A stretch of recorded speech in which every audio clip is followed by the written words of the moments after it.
C'est la troisième partie de 50 minutes Inside l'actu et cette semaine, notre invitée est Angoune. La chanteuse revient avec un 10e album intitulé Toujours un ailleurs.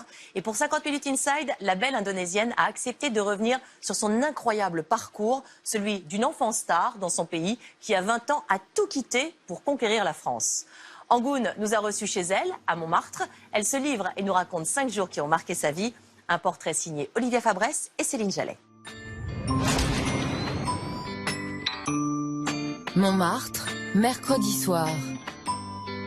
C'est chez elle qu'Angoune nous a donné rendez-vous.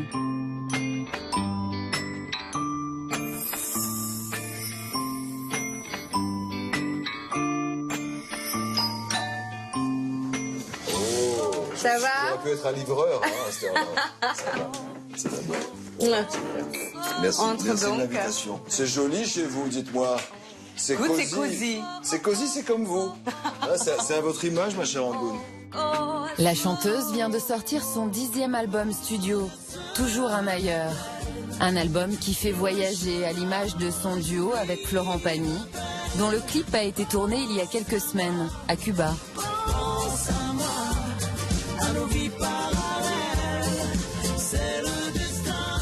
Les Français vous ont toujours fait confiance. Et aujourd'hui, vous leur donnez aussi à votre façon, Angoune, ce rayon de soleil dont on a besoin. Toujours un ailleurs est un album qui nous fait voyager, qui nous transporte à travers vos voyages. C'est l'idée, oui, en fait. Mais en fait, finalement, on est un peu pareil, non? Ouais. On vient, on est multiculture, Ouais. on parle plusieurs langues, on visite beaucoup de monde. Et puis, on se rend compte que ces voyages-là nous façonnent. Surtout aussi, il y a ce bonus de... finalement, on fait aussi un voyage vers soi. On se connaît mieux. On se connaît mieux. Angoune nous raconte 5 jours qui ont marqué sa vie.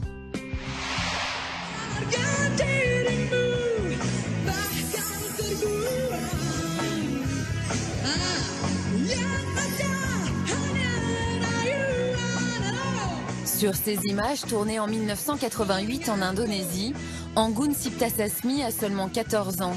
À l'époque, sur son seul nom, elle parvient à remplir des salles équivalentes au Stade de France. Là, nous sommes à Jakarta.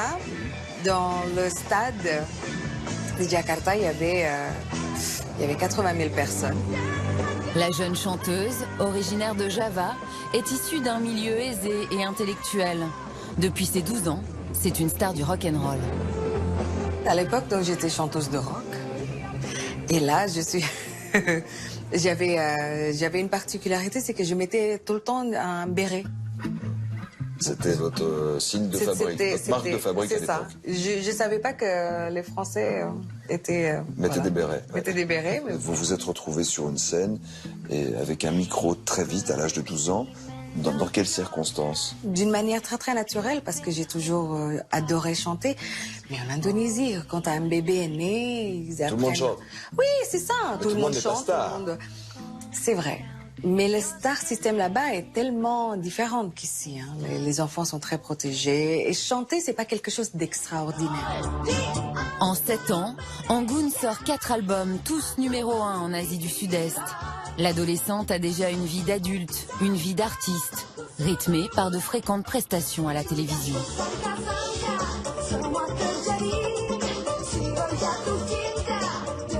Passer à la télé, déjà, ça vous rend star. C'est vrai. Vous auriez pu vous perdre. Non, pas vraiment. Mais par contre, je me rends compte que je pourrais devenir un enfant gâté. Puisque c'est un métier... Ce qui n'est pas arrivé. Non, parce que justement, je suis partie de l'Indonésie. À 20 ans, dans l'espoir de mener une carrière internationale, Angoune quitte l'Asie pour l'Europe.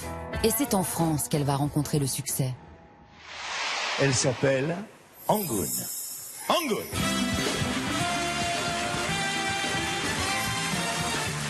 « 23 novembre 1997, la toute première apparition d'Angoune à la télévision française. Elle a 23 ans et elle est l'invitée de Jacques Martin. Je ne suis pas d'accord avec ce que je porte.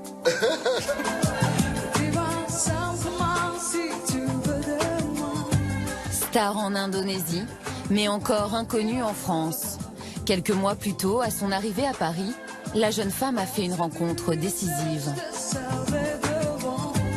J'adore cette rencontre avec Florent Pagny, Oui. qui est un vieil ami, un des premiers artistes à vous avoir tendu la main, accueilli, écouté à vos débuts ici quand vous êtes arrivé. C'est grâce à lui. C'est grâce à lui que j'ai pu rencontrer une équipe qui était d'ailleurs la sienne. Ça pouvait ne pas marcher.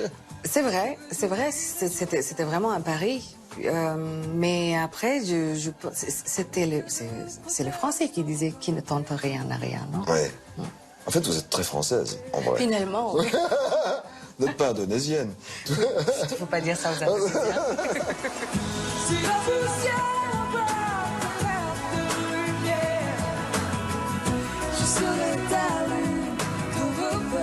C'est avec ce morceau Neige au Sahara qu'elle connaîtra le succès en France. Cette chanson, elle la doit à Eric Benzi, auteur-compositeur de Florent Pagny donc, mais aussi de Céline Dion et Jean-Jacques Goldman. Quand je l'ai rencontré pour la première fois, j'ai vu quelqu'un qui était déterminé, quelqu'un qui avait du charisme, et puis elle avait un background, elle avait aussi une carrière avant. Elle savait chanter, elle savait se mouvoir, en gros, elle avait beaucoup de choses. Elle avait un univers qui était plutôt hard rock. Tout de suite, je lui ai dit que ça va pas être possible en France, et que je voulais faire quelque chose d'un peu plus sophistiqué, un peu plus princesse indonésienne. Eric Benzi décide d'enregistrer aussi une version anglaise de ce titre. Et fera d'Angoun une star internationale, écoutée dans 33 pays. Tout lui réussit, en France et en Occident. Mais c'est un terrible drame qui va la rappeler à son pays 7 ans plus tard. C'est donc un tremblement de terre d'une rare intensité qui a touché ce matin l'Asie du Sud-Est. Des vagues géantes ont déferlé sur les côtes du sud de l'Inde, du Sri Lanka et d'Indonésie. L'onde de choc s'est propagée dans toute la région et a fait, selon un dernier bilan provisoire, plus de 10 000 morts et de très nombreux disparus.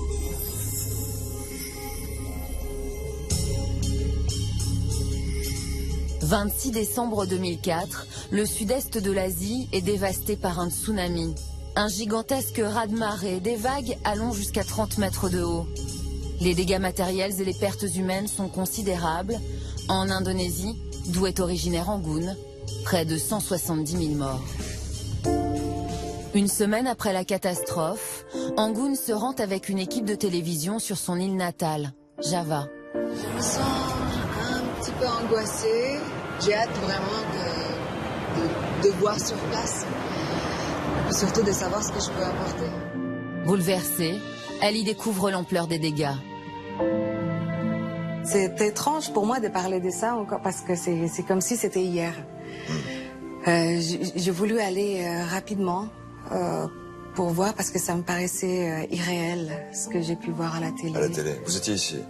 Oui, j'étais en France, donc de voir ça, c'est pas possible. Je n'ai jamais vu un désastre. Et puis un désastre qui touche mon pays. En fait, finalement, il y avait pour moi l'avant et après tsunami. Lors de ce voyage, la chanteuse apporte des vivres et des jouets aux enfants qui ont tout perdu. Toujours très investie auprès des plus démunis, elle devient ambassadrice de bonne volonté pour l'ONU.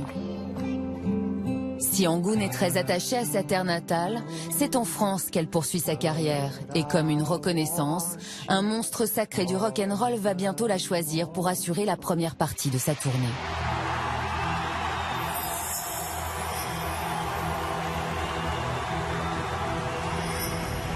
Nous sommes en 2006.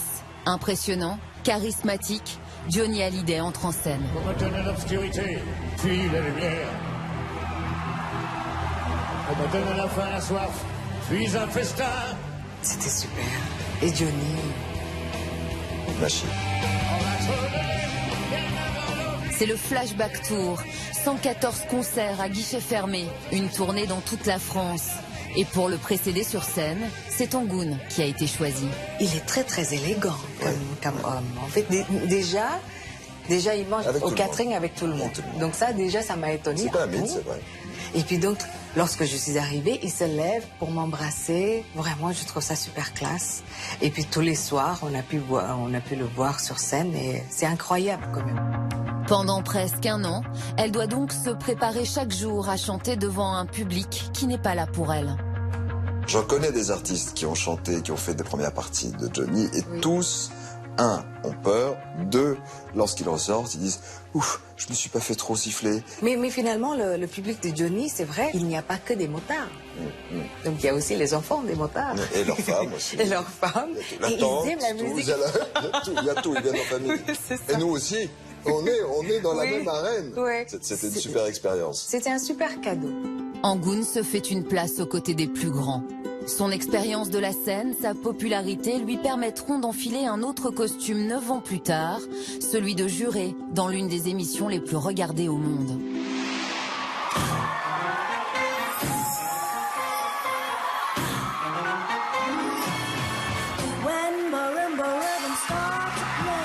12 mars 2015, à 40 ans, Angoun intègre le jury de la version asiatique d'une célèbre émission de divertissement. Un show diffusé dans une vingtaine de pays d'Asie du Sud-Est et regardé par plus d'1 milliard de personnes. Angoun, yes, I like the fact that when you came, you were shy, and then the music started. You were powerful, you were fierce, and I loved it so much. Thank you, thank you. Ça, c'était une super expérience aussi, parce que j'avais comme partenaire David Foster, l'homme à 17 Grammy Awards. Un peu les producteurs extraordinaires. Oui, de Céline Dion, Michael Jackson, Barbra Streisand, Whitney Houston. Et puis il y a aussi In the Spice Girls, Melanie C. Mélanie. Je l'aime beaucoup. Je l'aime beaucoup. C'est quelqu'un d'une très grande qualité. Et puis il y a Vanessa Wu qui est une star en Asie, en Taïwan. Danse, chant, acrobatie ou magie, des artistes venus de tout le continent concourent pour remporter le titre de meilleur talent asiatique. On est là pour dénicher des talents asiatiques. Nous sommes 3 milliards habitants là-bas. Il y a des choses, il y a des personnes dont on ne soupçonne pas. Et c'est L'existence, incroyable. ouais, ouais, Oui, c'est ça. Si votre fille demain veut faire votre métier, vous lui dites quoi? Elle a 8 ans aujourd'hui. Elle a 8 ans, et bien si elle veut devenir chanteuse, je dis, et tes études de droit? Parce qu'elle va devenir... Elle a commencé à 12 ans sur scène et elle dit à sa fille, tes études de droit, ma fille. Oui, oui, parce qu'elle va devenir avocate de droit de l'homme. Bah, vous êtes vraiment... Oh, bien joué. Vous êtes devenue française, maintenant je vous le dis. Ma chère Angoun, dans cette émission, non seulement on va chez les gens, Oui. merci de nous avoir accueillis, mais en plus on les fait chanter plaisir. chez eux. Si. Ça vous dirait de nous faire nos vies parallèles, la chanson? Mais avec plaisir, même Tenez, s'il n'y a je vous cède pas ma place. de... Je vous cède ma Même s'il y a place. pas de... En regardant devant moi, pas de plafond dans le ciel. Chez toi, est-ce que tu vois le soleil? Rien ne peut briser ce lien.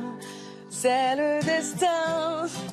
Si je rencontre une âme belle, et toi au coin d'une rue pareille, pense en moi, pense en moi. À nos vies parallèles, nos vies parallèles. Merci, merci.